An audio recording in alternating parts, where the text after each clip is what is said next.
Oh my gosh, you guys, thank you so much for all of the love and support on my last video that I just posted a couple days ago. I really wasn't expecting that because my growth on YouTube has been pretty slow.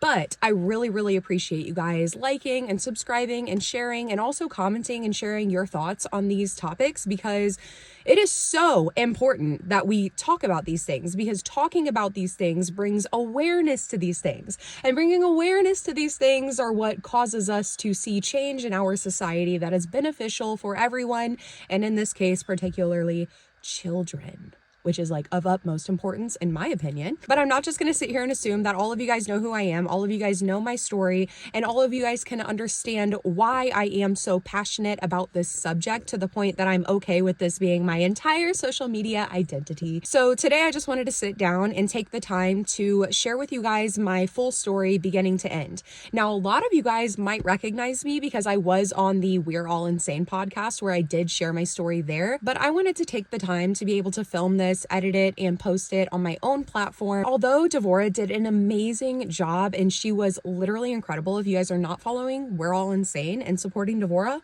why are you not? She is genuinely the sweetest person in the entire world, and she did such a great job with my episode.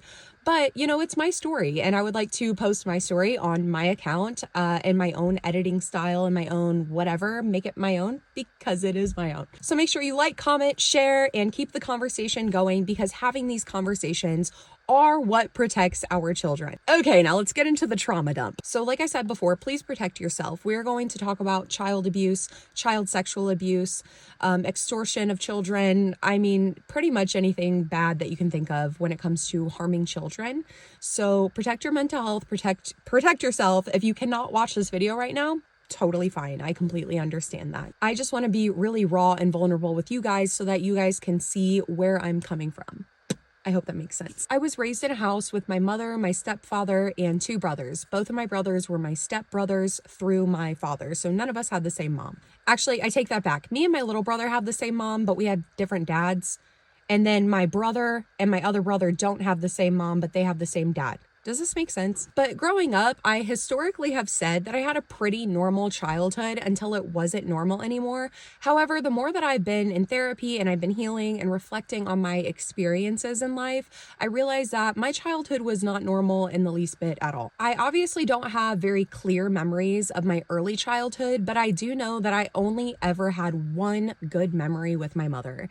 And that was when I was maybe like 3 or 4 years old, and we were home alone together, and we were dancing in our living room to Shania Twain, and we had our little microphone hairbrushes, and it was literally the most fun ever. That's my favorite memory with my mother, because that's like one of the only times when I can look back and I feel like we were just two girls having fun without a care in the world, and I really value that memory. And that's because all of my other memories with my mother are not good. I started to realize that my life wasn't normal, that my relationship with my parents wasn't normal when I was in 1st or 2nd grade, I think. And that's just when I started noticing that my mom, it felt like she didn't really like me. Like, she didn't really like me being around. I felt more like a burden, like something that she just had to keep around, but nobody really wanted me around. It felt like every single thing that I did, there was a possibility that it would get me in trouble, even if previously this wasn't a bad thing in my home at all. I wasn't allowed to have my own opinions. I wasn't allowed to disagree. I wasn't allowed to ask questions because I was constantly put down by my mother. I was constantly told that I'm the child, she's the adult, therefore she is automatically right and I'm automatically wrong. There were even a lot of occasions where my brothers would like set me up to get in trouble. I remember this one particular instance. I was probably in kindergarten or 1st grade, and I had this giant key ring. It was just like this metal ring that like snapped open and closed, and it was huge. My grandpa had given it to me because he worked for like this company where he had like a million rings, and I was always obsessed with like his little like snap open and close metal key rings. So he gave me this giant one, and I mean, like, it was like this big. And I'm playing in my room on this summer day, right? Like, I'm just in my room vibing, chilling. PBS Kids is probably on the TV, and I'm probably playing with cars or Barbies. I don't know. But I do remember being completely in the zone, and my mom comes like barging through the door, screaming at me because I put that metal ring around my little brother's neck. And I remember being like, I did not do that. And she didn't believe me at all. She didn't give me the time of day to explain myself or even hear my side of the story before she drug me out of my room and had me stand against the wall. And now this was a punishment that was really common in our household growing up. And I'll get into more punishments. And this is where I want you guys to start. Trigger warning, whatever, you know what I'm saying. What I'm about to describe is something that so many of us have gone through. This is not a unique experience at all. And that's why I really want to emphasize this trigger warning and to stop this video anytime that you need to. If you have any realizations about your own childhood, please do not be afraid to speak to a professional. If anything I say in this video, you're like, wait, like I feel like that kind of applies to me, or wait, I feel like I experience that too, or maybe I struggle with that too. It doesn't hurt to just talk to a professional. Just go to a professional and say, hey, these are memories that I've had, or X, Y, and Z, and what do you think? Please take care of yourself. Your mental health is of utmost importance in this conversation. So these punishments I actually learned last year are called stress positions. And these are actual torture methods that are used in war to terrorize people into information, compliance, whatever it may be. And these were methods that my parents used on me and my brothers. We would have to do various things like stand against a wall without our toes touching the wall and just our nose pressed up against the wall. And we would have to stand there without moving, without swaying, without anything for minutes to sometimes hours. And if we did move, if we shifted our, weight from one foot to the other, there was more time added on and or another punishment would be added. And now for me, this was always so hard and like the worst punishment ever, because within like just a few minutes, my ankles would be burning. Like on fire, like pins and needles, my feet tingling on fire, pins and needles. And it would just slowly start to creep up my legs and my body. And so I would have to constantly shift. And I would just pray to myself, God, don't let my mom notice. Don't let my mom notice. Another sort of stress position that we would have to do is similar to the nose against the wall, except we would have our back to the wall and we would have to outstretch our arms to either side and hold milk jugs or like jugs of water or books. And if our arms dropped, more time was added and or we were punished a different way. So being a child, just trying to figure out the world around me, I learned very quickly that there were no clear boundaries or rules with my parents because everything was kind of very determined on my parents' mood and attitude toward me that day. My parents viewed debate as talkback, me trying to gain more understanding as to why something is wrong or what makes something wrong was viewed as talkback and disrespect. And what happened then? Oh, I could get popped in the mouth or I could get soap put in my mouth, which I thought was like a normal parenting thing until I started healing and realizing that not only does that just like not make sense, like that's a really just like messed up thing to do to your kid. Like you literally just should not do. What makes you think that that's okay? But like even looking at it even further than that, digesting soap, having that kind of soap in your mouth, for me, it was always like Dawn dish soap or like a bar of soap, can really damage your gut lining. Like this can actually like cause lifelong damages to people, like lifelong like issues. It's not just like a little thing that just tastes bad. This can cause like actual health issues for people. And it's something that parents in our generation just did so freely because they just couldn't bear to have to explain themselves to a child. They just couldn't do it. So another thing that she would do, she felt like I was acting up too much or like pushing back too much, or I didn't deserve to be in the home anymore because of my behavior. She would have me pack up all of my essential items in my bedroom into trash bags and have me start walking down our driveway because I was kicked out of the house and I needed to find somewhere else to live. She started doing that stuff for as young as I can remember, as like first grade. She would blindfold me, like literally like tie something around my eyes so that I couldn't see. And then she would hand me a phone book. Yes, this was back in the day of phone books, people. She would hand me a phone book, and while I'm blindfolded, she would have me flip open to a random page and then put my finger down while I can't see anything, take off the blindfold, and then hand me a phone and have me dial that person's phone number because I was too bad to live there anymore and I needed to find another family that could deal with me. Now, where is my dad in all of this? Prison. My father was incarcerated. And that's where stepdad comes in. Now, my stepdad was my stepdad for as long as I could remember. He first entered my life, I think, when I was around 2. However, he had been involved like in my family. Like he was not new to my family. Like he had been involved with my family for his entire childhood too. He was definitely no stranger to me, especially being that before he was my stepfather, he was my uncle. But all that to say, growing up in my early childhood years, he was my best friend. He was my hero, my knight in shining armor. If mommy said no, daddy will say yes. If I felt like my punishments were too extreme, I could probably talk him into talking my mom to be a little bit gentler with me. He was my go-to. And he always assured me that my mom was only hard on me because she was jealous of me. It had nothing to do with me. It was just because I'm so beautiful, I'm so smart, I'm so all of these things that she is not. And she is jealous of me. That really comforted me a lot in those early years because that made sense to me.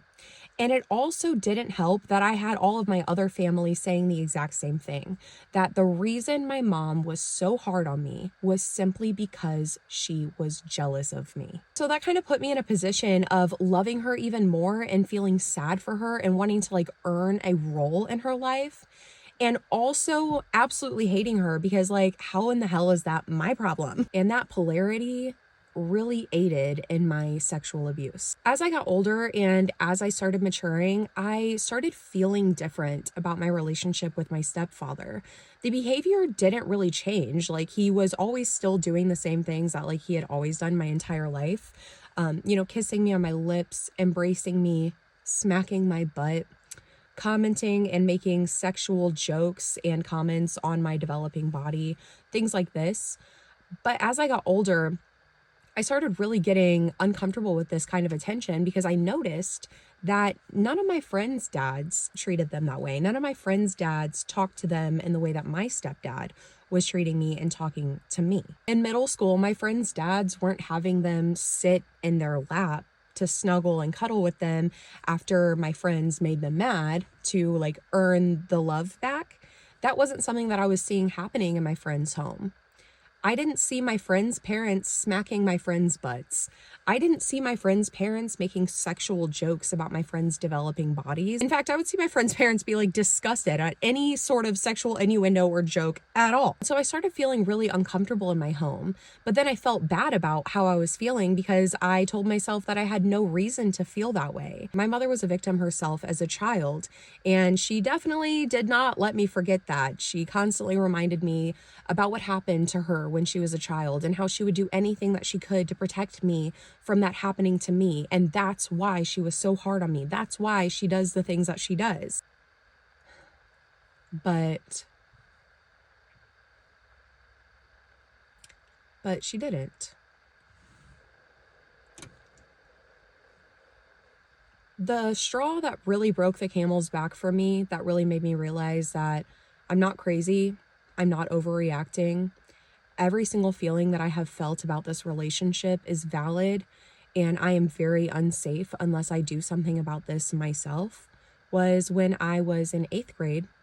And I think it was summertime. I was sitting on my floor in my room right in front of my long floor-length mirror, and I was straightening my hair or something like that.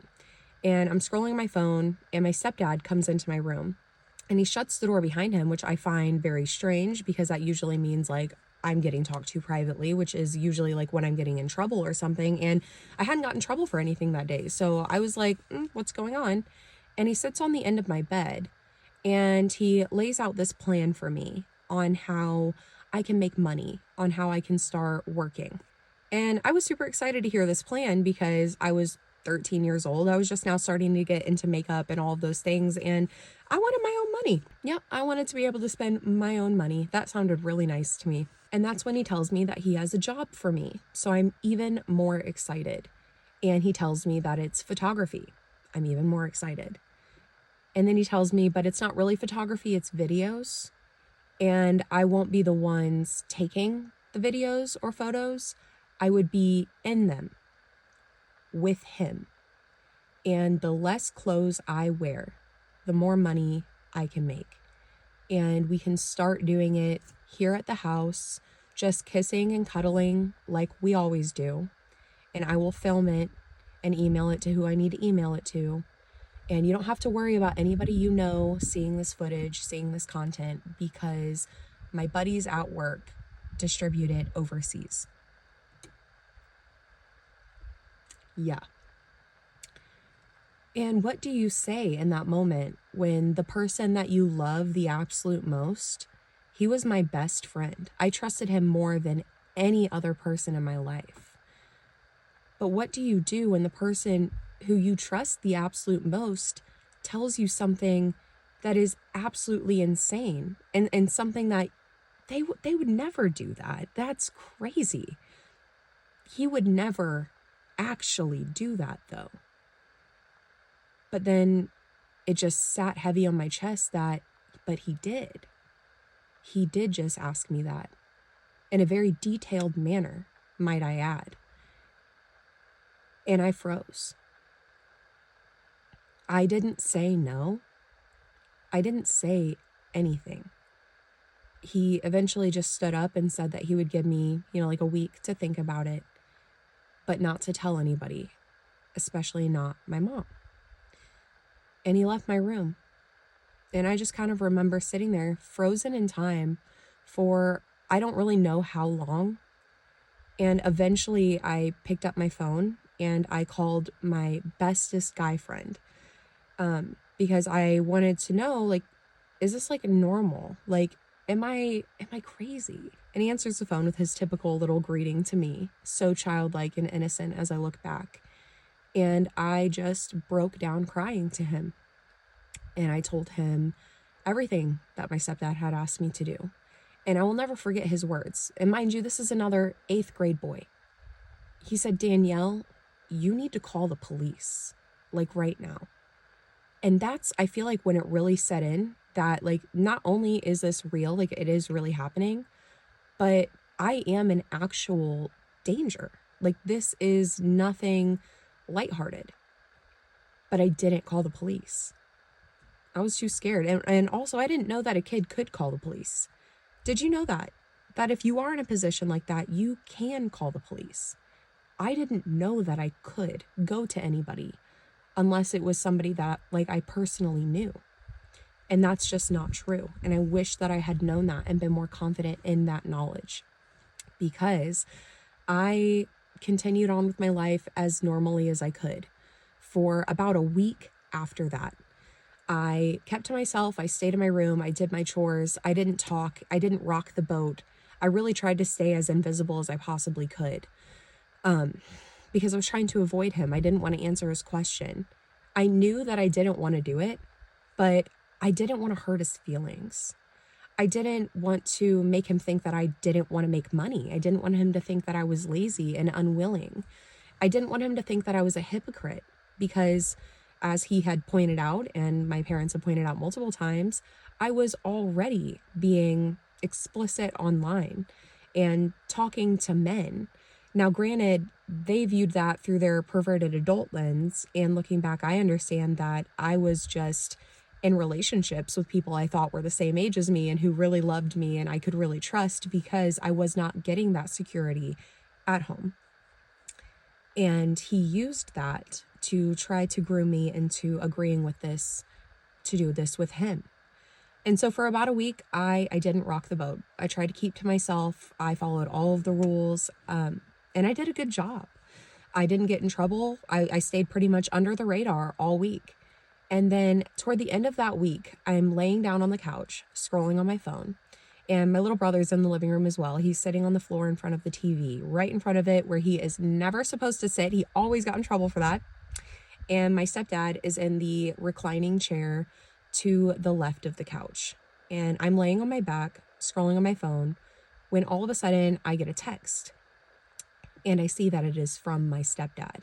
And all it says is something along the lines of, "So are you willing to do it or not?" And I texted back, "No." And that's when he said out loud, "Oh, I'm so proud of you. It was just a test." And I felt so confused. I'm like, just a test? Then why were there so many details? Why was this a test that involved your friends and involved acting like you had already done this before? this was such an intricate laid out plan. Like, how is this just a test? And what are you testing me for? And that was that for a while. He didn't really touch me. He didn't kiss me. He didn't really do anything physically with me after that also. And about another week went by when I was completely dissociated. I understand now that that's what was happening. I was completely dissociating because I had just gone through something so traumatic. I would just kind of float from room to room in the house. And I remember one time going to the fridge, and I was going back to my room when my mom stopped me. And this was huge and significant and kind of snapped me out of it because my mom never really gave a shit about my mental health, about how I was doing. But I guess she could tell that something was very, very, very wrong. And she stopped me as I was going back to my room. And she's like, "You've been acting like a brat all week. Like, you've been acting like this all week. What is going on? You just need to tell me what's going on so that we can fix this, because the way you're acting is unacceptable." And so I said, "Fine, but can we go to your room to talk?" Because we weren't allowed in their room. So like going to their room to talk meant that this was like a very, very serious conversation. And she said, yeah. And so we went to her room, and we're both sitting on her bed. I'm sitting on the very edge of the bed. She's kind of sitting in the middle. And I just told her everything that he had asked me. And I started it off by being like, I don't know, like, I don't want to get him in trouble, and I don't want to get in trouble, but like, this is what happened. And I'm scared. I don't know what to do. I don't think that this is normal. And I'm feeling scared. And I'll never forget, she looks at me, and it's like all of the life, like as if she even had much life in her face to begin with. But what was left of her, it like completely emptied out. Her eyes looked hollow. Like you could tap on them and they would echo. Like she was not there anymore. She wasn't angry looking. She wasn't sad looking. She just was gone. In an instant, she was gone. And the next things that came out of her mouth shook me to my core. She said my stepfather's name very loudly and then said, "Get in here." And he came momentarily after that. He opened up the door. He kind of, you could tell he read the vibe of the room, and he could tell that things were not okay. I don't know if he knew exactly what the issue was in that moment or not, if he knew what was coming, but he looked scared. And he came in and he sat on the bed behind my mom. So his back was like up against the wall. And he was kind of leaning over, kind of like how I am right now. And she looks at me and says, "I want you to repeat what you just told me to him." And I felt my heart sink down into the depths of my bowels. I could not believe that she couldn't just confront him, that she was making me confront him head on. But I did. I repeated it right back. And his only response after she looked at him for a response was, "Well, yeah, I asked her to do that, but it was just a test to make sure she's not like those kinds of girls." And my mother sent me out of her room into my room. I wasn't in trouble. I didn't get in any trouble. We didn't talk about it the next day.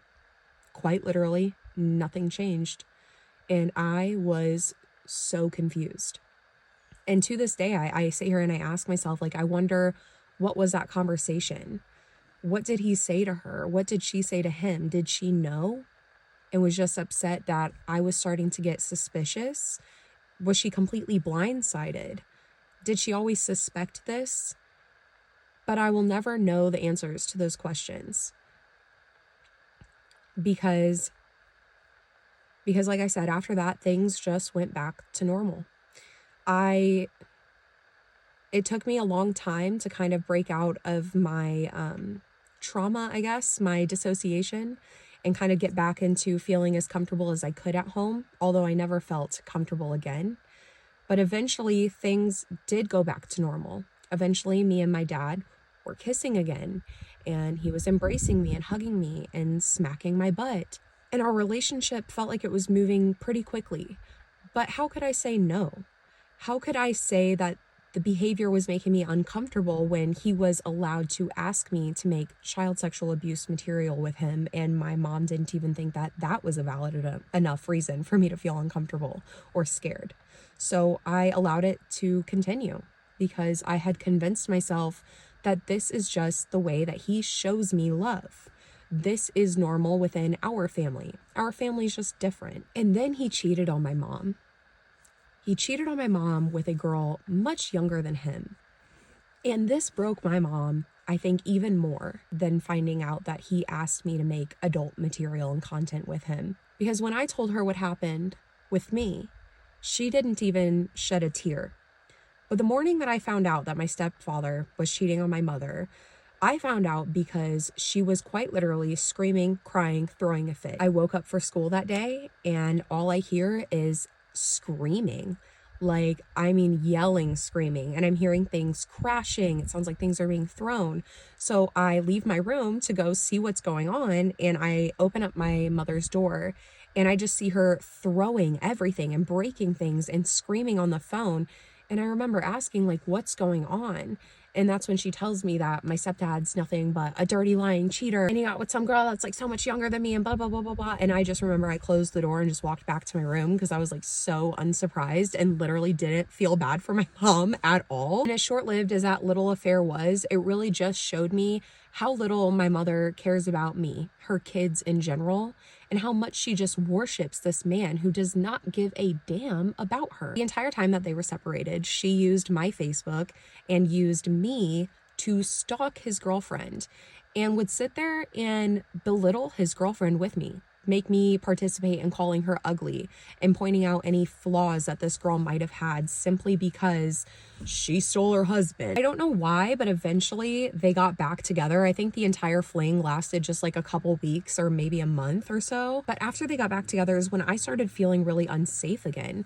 Because I'm like, he's already shown that he is attracted to me. He's already shown that he has interest in filming content with me.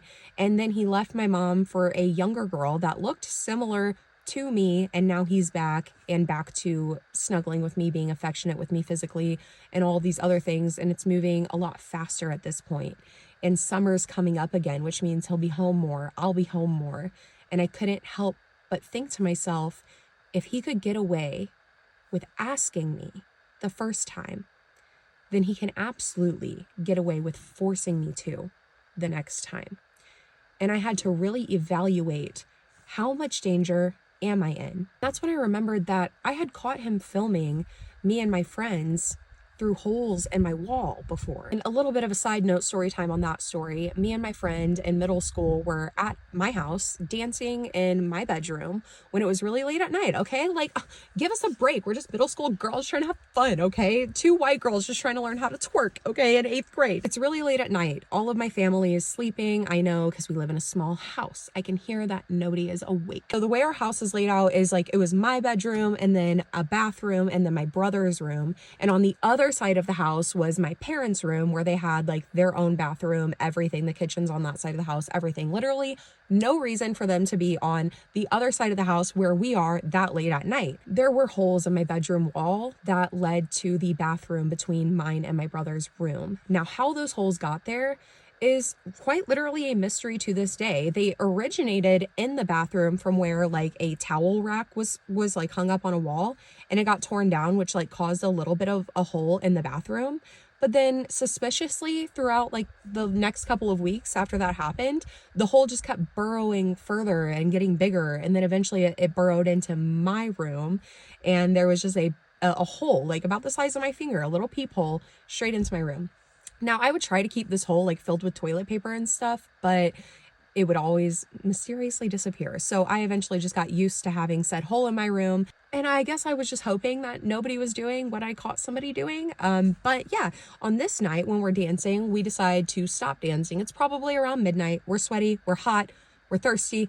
And I'm like, yo, man, you want me to go get you some water because I am thirsty? And she's like, yeah, dude, I need some water. I open up my bedroom door, and to my shock and awe, to my surprise, my stepfather comes barreling out of the bathroom. Meanwhile, the bathroom lights are off, and he is in just his boxers, with his phone in his hand. And he immediately starts yelling at me saying, "It is too late at night. You guys do not need to be up making all of this noise, blah, blah, blah, blah, blah, blah, blah." And I'm scared of getting in trouble. So I've got all of these thoughts racing through my head. Like, why were you in the bathroom? Why did you not knock on my door? Why is your phone in your hand? Why are you only in your boxers? But also, I don't want to get in trouble. I don't want to be embarrassed in front of my friends. So I'm just like, okay, I'm sorry. And I close my door. And so now that I'm stuck at this crossroads of thinking to myself, if he could get away with asking me the first time, then surely he can get away with forcing me to next time, especially if he is already gathering and making content of me now. But I still didn't say anything because I didn't know who to say something to. I had already told my mom, and my mom, I guess, said it was fine, at least is acting like it's fine.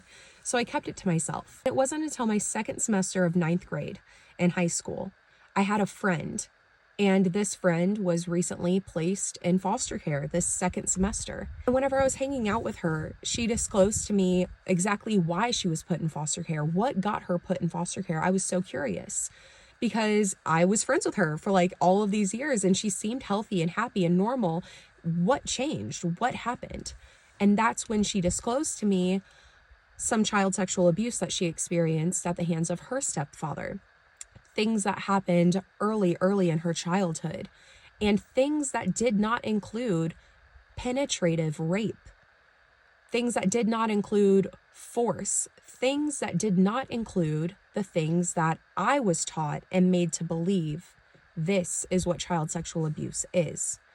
Forceful, violent rape is all I thought child sexual abuse could be. So when I heard this friend describing to me her experiences, I realized that, oh my God, like I have a leg to stand on here. Like I have a case. Like I could be believed. There is that possibility that I could get to leave this home. But I still didn't tell. I still didn't tell because I still invalidated myself. I actually had to talk to a third friend about what happened to me to finally realize that I needed to tell a trusted adult, and I did. When I was in 9th grade on this random day, I don't know why I decided this day of all days to tell, but on this random day, I decided I was going to tell somebody, and I decided that I was going to tell my 9th grade math teacher, Mr. Althage, Christopher Althage of Northwest High School. He is a saint, a literal angel. He saved my life. Love you, Christopher Althage. Thank you for taking me seriously. Much love to you. But this morning was not easy for me. I woke up and I knew what I was going to do, and I felt like absolute dog shit. I felt like I was ruining my family's life. I felt like I was doing the absolute worst thing that anybody could do to somebody that they claimed to love. I felt like I was doing the exact opposite of loving my parents. I was absolutely terrified. I didn't think that I would be able to go through with it. I got ready as I normally did that day, put in my headphones, and my headphones stayed in my ear the entire morning waiting to go to the bus stop. And on this morning, my stepdad is the one who drove us to the bus stop. And I get in the car, my headphones in, and I'm not looking at anybody. I'm not talking to anybody. I'm just staring out the window, and he's driving us down to the bus stop. And when it's time to get out of the car, usually what we would do is, give hugs and kisses and say goodbye. So usually I would give my stepdad a hug and give him a good kiss and say that I loved him and tell him goodbye. But on this day, I did not. I just immediately got out of the car. I walked around it and I went and I stood at my stop. I'll never forget that I looked up at him though, and he had rolled down his window, and I had my headphones in, so I didn't hear him say this, but I could see that he said, "You're really not going to give me a hug and a kiss, baby girl?" And my heart completely shattered. I was like, what am I about to do? This is my dad. This is the man who raised me ever since I was 2. He stepped in when my dad chose drugs. This is my dad. He wouldn't really hurt me. He wouldn't really do something that was really bad. And it crushed me seeing him say that. But I still got on the bus and I made it through homeroom, and finally I had math. And early in the math class, I raised my hand and I told him, that I needed to talk to him about something very personal out in the hallway. And he said, okay, that's completely fine. And that's when I looked at him and I said, my dad asked me to make porn with him, but he said it was just a test, and I'm just not sure. Like, I feel like if he could get away with asking me the first time, then he'll get away with forcing me to the next time. So I'm just not really sure what to do. And he looked at me with the most stern, serious face and said, I'm sending you to the counselor, and you need to tell her exactly what you just told me. Don't worry about your backpack. Don't worry about your schoolwork. We'll send that up there, but you just need to go right now. And there was this weird liminal moment where, as I was walking from my class to the office, I thought to myself, like, I don't have to do it. Like, I could just, make something else up. Like, just say, like, oh, I was just being bullied. That's why I needed to come to the counselor. But I did it still. I don't know. I look back and I admire that girl so much for her strength and bravery. That was so scary and so hard to do. And I genuinely am so thankful that she did it, but I can't believe that she did that. Like, I can't believe that I did that looking back. But I did. I went in there and I told the counselor everything. I told the counselor more details, more information that I, didn't have time to tell my math teacher in those 2 minutes outside of the classroom. And CPS was called. And that night I was taken into foster care. And oh my gosh, my foster care experience is going to have to be a completely other video, but that is my why. I don't ever want another child to go through this. I want children to know that they can utilize their teachers at school.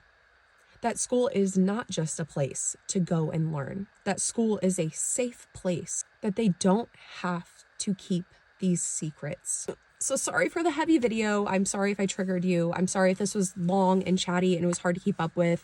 I feel like I covered pretty much everything in this little short amount of time, but stay tuned. I plan on making another video going over the Piper Raquel situation and more on the legal side and how this is legal and what we can do to make this illegal. I just wanted to get this video out there to show you guys why I care about this so much, because this is something that unfortunately affects more of us than we typically like to admit. Thanks again so much for watching, and don't forget to like, comment, subscribe, share, and keep the conversation going. Thank you for watching. Like and subscribe.